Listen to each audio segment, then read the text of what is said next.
आज हम बीए प्रथम वर्ष के लिए प्रथम प्रश्न पत्र के प्राचीन महाकाव्य को प्रारंभ कर रहे हैं। सबसे पहले हम हिंदी साहित्य के इतिहास की रूपरेखा पर बात करेंगे। हिंदी साहित्य के इतिहास लेखन वैसे तो गार्ता गतासी से प्रारंभ माना जाता है, लेकिन आचार्य रामचंद्र शुक्ल ने अपना हिंदी साहित्य का इतिहास नामक ग्रंथ लिखकर इस परंपरा को एक वैज्ञानिक आधार प्रदान किया था। हिंदी साहित्य के इतिहास को 1050 से लेकर वर्तमान तक विभिन्न कालखंडों में विभाजित किया गया। अनेकों विद्वानों ने अपने अपने अनुसार इसका नामकरण किया, इसके कालखंडों का नामकरण किया, रस और उस कालखंड में रची गई रचनाओं के विशेषताओं के आधार पर इनके नामकरण पड़े। तो एक ही लंबी परंपरा हिंदी साहित्य के इतिहास की है, जिनमें से सबसे श्रेष्ठ जो हिंदी साहित्य का इतिहास माना जाता है, जो सर्वविदित है और सर्वमान्य है, वो है आचार्य रामचंद्र शुक्ल का इतिहास। आचार्य रामचंद्र शुक्ल ने हिंदी साहित्य के इतिहास को 1050 से स्वीकार किया है। यानी 1050 से पूर्व का जो साहित्य है, पूर्व का जो वाङ्मय है, उसे आचार्य रामचंद्र शुक्ल ने इतिहास में शामिल नहीं किया। वो जो रहा साहित्य, जो भी वाङ्मय रहा, वो उससे बाहर का है। उसे हम आलोचना की उस श्रेणी में प्रस्तुत नहीं कर रहे हैं। सबसे पहले आचार्य रामचंद्र शुक्ल ने आदिकाल, जिसका दूसरा नाम उन्होंने वीरगाथा काल दिया, 1050 से 1375 तक की कालगणना निर्धारित करते हुए स्वीकार किया। कारण उस समय की परिस्थितियां कुछ ऐसी थी, राजनीतिक परिस्थितियां ऐसी थी, सामाजिक परिस्थितियां कुछ ऐसी थी कि उस समय में जो भी साहित्य रचा गया उसमें वीर रस की प्रधानता थी। उस समय के जितने भी कवि रहे, लेखक रहे, रचनाकार रहे, साहित्यकार रहे, इतिहासकार रहे, वो सारे राज्याश्रय में पोषित पल्लवित होने वाले थे। लिहाजा जाहिर है कि जाके खावे बाकड़ी वाका गावे गीत, उसी परंपरा में जो राजा और महाराजा के आश्रय में रहने वाले कवि और इतिहासकार रहे, उन्होंने अतिशयोक्तिपूर्ण वर्णन करते हुए साहित्य का सृजन किया, साहित्य का निर्माण किया, और वही साहित्य आगे चल के इतिहास, हिंदी साहित्य के इतिहास के गवाह के रूप में प्रस्तुत हुआ। तो ये जो समय रहा 1050 से 1375 का, लगभग 225 साल के आसपास, 325 साल के आसपास का समय रहा। इस समय में विशेष रूप से राष्ट्र साहित्य लिखा गया, वीरगाथा काल का साहित्य, और इसका प्रवर्तक ग्रंथ भी पृथ्वीराज रासो को ही माना जाता है। जो भी उस समय में रासो साहित्य रहा, जितना भी रासो साहित्य रहा, वो सारा का सारा रासो साहित्य जो था वो वीरगाथा काल, वीर रस में निष्पादित हुआ, लिखा गया। लिहाजा इसका नाम वीरगाथा काल माना गया। शुक्ल जी से पूर्व मिश्र बंधु भी काल विभाजन और नामकरण का प्रयास कर चुके हैं। उन्होंने रामचंद्र शुक्ल के नामकरण पर क्वेश्चन मार्क लगाया, प्रश्न चिन्ह लगाया। उन्होंने अपने हिसाब से काल गणना की, आदिकाल नाम दिया, संधि काल नाम दिया। जैसे आचार्य रामकुमार वर्मा ने इसे संधि काल नाम दिया, क्योंकि ये भक्ति काल और आदिकाल के बीच का जो समय था काल गणना का, इसलिए उन्होंने उसको संधि काल नाम दिया। तो हर समय के विद्वान, जैसे पंडित राहुल सांस्टाइन ने इस काल को सिद्ध सामंत काल दिया, और सिद्ध सामंत काल के नामकरण के पीछे सबसे बड़ा लॉजिक ये था कि उस समय का ऐतिहासिक जो परिप्रेक्ष्य था, जो राजनीतिक परिप्रेक्ष्य था, जो एक तरीके से उस समय का एक माहौल था, समाज का राजनीतिक माहौल था, वो सामंती प्रथा थी।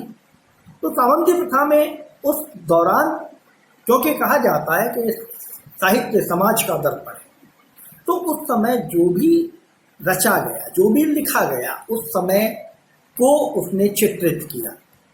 उस समय को चित्रित किया तो उस समय के भाव, उस समय का रस, उस समय की विशेषताएं स्वाभाविक है आना, जो साहित्य में आई। लिहाजा विभिन्न नामांकनों के बाद, नामांकनों के बाद जो सर्वश्रेष्ठ नाम आया, सामने आया, वो आदिकाल या वीर गाथा काल रहा। आचार्य हजारी प्रसाद द्विवेदी ने वीर गाथा काल का नाम का विरोध किया। उन्होंने कहा कि इसका नाम आदिकाल होना चाहिए। आदिकाल इसलिए होना चाहिए कि सबसे प्राचीन है। वीर गाथा काल में केवल वीर रस प्रधान ही रचनाएं नहीं लिखी गई। उनका मानना भी सही था, क्योंकि अगर हम वीर गाथा काल को पढ़ें, वीर गाथा काल को देखें, वीर गाथा काल, तो उसमें श्रृंगार का भी बहुत अच्छा सा वर्णन हुआ, काफी वर्णन हुआ। और एक वीर रस की परिणति तक पहुंचते पहुंचते श्रृंगार के पायदानों से ही चढ़ा गया। जर, जोरू और जमीन 3 युद्ध के कारण होते थे। जर स्त्री, जर धन संपत्ति, जोरू स्त्री और जमीन, भोग विलास की 3 चीजें हैं। तो इन तीनों को जो उस समय में भोग विलास की वस्तुएं माना जाता था, अधिग्रहण करने के लिए युद्ध रचे गए हैं। इतिहास इसका साक्षी है। शब्दों के महत्व को समझा जाए, इसका विश्लेषण अन्यथा नहीं लिया गया, ठीक है। तो उस समय के परिप्रेक्ष्य में जो युद्ध रहे, उनके पीछे ये 3 प्रमुख कारण रहे, और इन तीनों प्रमुख कारणों के कारण ये नहीं कहा जा सकता कि वीर गाथा काल में केवल और केवल वीर रस की ही प्रधानता रही, या वीर रस प्रधान साहित्य ही रचा गया है। उसमें आप रासो उठा के देखिए, रासों में भी आपको श्रृंगार भी मिलेगा, आपको कहीं ना कहीं और दूसरे रसों का भी आस्वादन करने को मिलेगा। तो आचार्य हजारी प्रसाद द्विवेदी ने रामचंद्र शुक्ल के इस नाम पर के इसका नाम आदिकाल रखा जाए, एक प्रश्न चिन्ह लगाया, और उन्होंने इसका नाम जो है वो आदिकाल रखा। वीर गाथा काल जो रामचंद्र शुक्ल ने निर्धारित किया था, उसका विरोध करते करते आचार्य हजारी प्रसाद द्विवेदी ने इसका नामकरण आदिकाल रखा। और उसके पीछे पीछे उनकी जो मान्यताएं रही, उसका कहा था विकासोन्मुख प्रवृत्तियां उस काल में सक्रिय थी। अब विकासोन्मुख प्रवृत्तियां क्या थी? तो आप धार्मिक, राजनीतिक, सामाजिक, आर्थिक जो मुद्दे थे, जो उस समय के स्तर थे, उनमें भारी परिवर्तन हो रहा था। यही कारण रहा कि राहुल सांस्कृताचार्य ने इसको संधिकाल नाम दिया, क्योंकि परिवर्तन हो रहा था। हम कहीं एक जगह टिक नहीं रहे थे, हम नित्य नवीन परिवर्तन की ओर बढ़ रहे थे। लिया जाए, उन्होंने कहा कि इसका नाम आप जो है वीर गाथा काल नहीं रख सकते, या वीर गाथा काल उचित नहीं है, इसका नाम आदिकाल रखा जाए, और प्रवृत्ति के आधार पर इसका नाम आदिकाल रखा गया। इस काल में धार्मिक संत और सिद्धों की काव्य रचनाएं भी देखने को मिलती हैं, जो भक्ति काल की परिसीमा में आती, वो भी एक बहुत बड़ा कारण है। मैंने अभी आपको बताया कि श्रृंगार रस भी है, वीर रस तो है ही है, प्रधान है ही, क्योंकि जिसके आधार पर तो रामचंद्र शुक्ल ने उसका नामकरण किया ही है। लेकिन श्रृंगार रस भी है, तो भक्ति रस भी है। सिद्ध और सिद्धों के, साधुओं के, संतों की जो वाणियां रही उस समय में, जो उनके उपदेश रहे, जो उनका लिखित साहित्य रहा, वो धार्मिक उसमें आ जाता है। तो उसकी भी हम उपेक्षा नहीं कर सकते, और वो काफी गौरवान्वित साहित्य है, उसको हम अलग नहीं कर सकते, उससे हम अलग हो नहीं सकते। तो भक्ति के अतिरिक्त, जैसे मैंने आपको कहा, श्रृंगार और नीति परक साहित्य भी रचा गया, उसको भी आप नहीं कर सकते। तो आचार्य हजारी प्रसाद द्विवेदी ने जो सबसे महत्वपूर्ण बात कही कि हम किसी एक शब्द को लेकर किसी एक काल विशेष में आरोपित नहीं कर सकते, नहीं करें, क्योंकि ऐसा बिल्कुल नहीं है कि उस समय में केवल और केवल वीर गाथा काल ही रहा हो, वीर रस प्रधान रचनाएं ही रही हो, वीर रस के अलावा हमने कुछ लिखा पढ़ा ही ना हो, ऐसा नहीं है।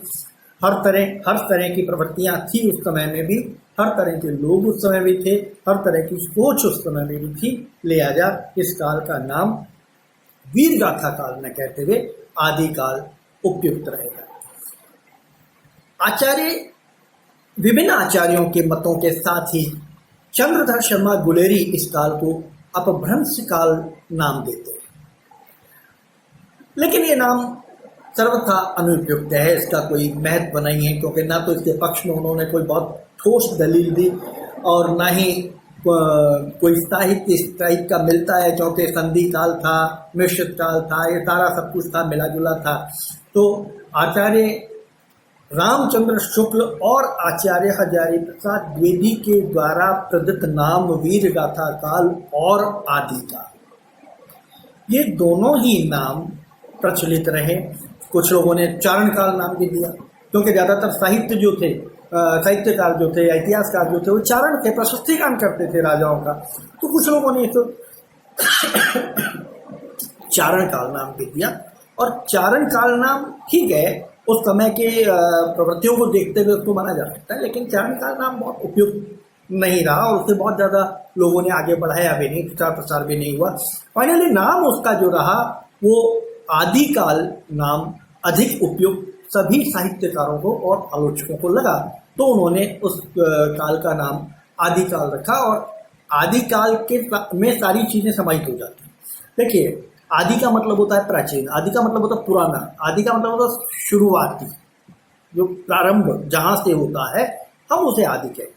तो आदि में देखिए, उस समय की सामाजिक प्रवृत्तियां आ गई, उस समय की राजनीतिक प्रवृत्तियां आ गई, उस समय की आर्थिक परिदृश्य की सारी चीज़ें आ गई, उस समय की जो धार्मिक प्रवृत्तियां थी वो सारी आ गई, और उस समय की जो राजनीतिक आवश्यकता थी वो भी उसमें समाहित हो गई।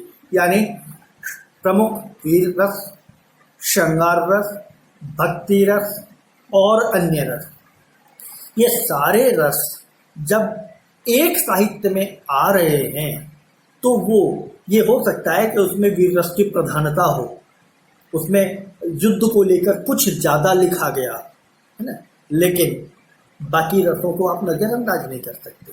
तो उसके आधार पर आप उसका नाम भी वीर गाथा काल नहीं रख सकते, वीर रस प्रधान नहीं कह सकते आप उसको।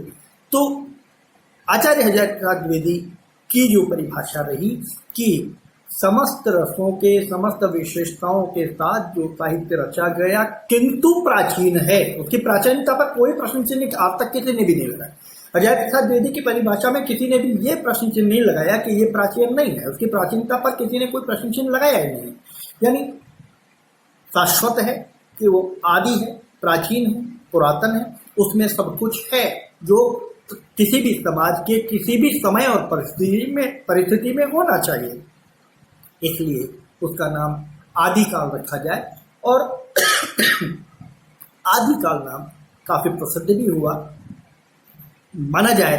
तो मैं जब अपने विद्यार्थी जीवन में पढ़ रहा था, आज मैं जब अपने विद्यार्थियों को पढ़ाता हूँ तो मैं यही चीज़ कहता हूँ कि देखिए, हर नाम का अपने दिमाग से आलोचनात्मक विश्लेषण कीजिए और ये देखिए कि कौन सा नाम ज़्यादा सटीक है। कई बार प्रश्न भी आता है बच्चों कि आदिकाल और वीर गाथा काल नाम में से कौन सा नाम जो है वो अधिक उपयुक्त है। तो उसके लिए आपको ये तर्क देने पड़ेंगे कि क्यों उपयुक्त है, कौन सा नाम उपयुक्त है, क्या इन नामों में कुछ विशेष रहा जिसको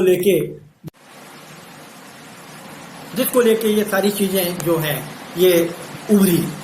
तो ये सारे तर्क आपको देने पड़ेंगे, और तर्क देने के बाद ही आप अपने प्रश्न, आप अपने उत्तर को मजबूती प्रदान करेंगे। तो बहुत अच्छे से आपको ये विश्लेषित करना है कि वीर गाथा काल और आदिकाल इसमें से श्रेष्ठ और सर्वमान्य कौन सा है। आदिकाल सर्वमान्य है, लेकिन आपको इन सभी नामों का विश्लेषण करना अवश्य है, इस बात का आप हमेशा ध्यान रखें। तो ये एक नामकरण की प्रक्रिया रही कि हिंदी साहित्य का नामकरण क्या रखा जाए, कहाँ से शुरू हो हिंदी साहित्य का। 1050 से 1375 वीर गाथा काल रामचंद्र शुक्ल ने कहा, आदिकाल आचार्य हजारी प्रसाद द्विवेदी ने कहा, इसके बीच में विभिन्न विद्वानों ने, राम कुमार वर्मा ने चारण काल कहा, पंडित राहुल सांस्कृताय ने सिद्ध सामंत युग कहा, किसी ने इसका नाम कुछ और दिया, किसी ने कुछ और दिया। ये सब अपने अपने मत हैं, लेकिन सर्वसिद्ध नाम जो है वो फाइनली आदिकाल माना गया, हिंदी साहित्य का आदि। तो ये रहा आपका आदिकाल के नामकरण का विरोध और स्थापना कि कहाँ जाकर ये स्थापित हुआ, किस रूप में स्थापित हुआ। कल हम बात करेंगे आदिकाल की विभिन्न प्रवृत्तियों पर, कि आदिकाल की विभिन्न प्रवृत्तियां क्या रही, क्यों उसका नाम आदिकाल पड़ा, क्या क्या प्रवृत्तियां उसमें रही और किस ढंग से इस कालखंड का, ऐतिहासिक कालखंड का विकास और विस्तार हुआ। नमस्कार।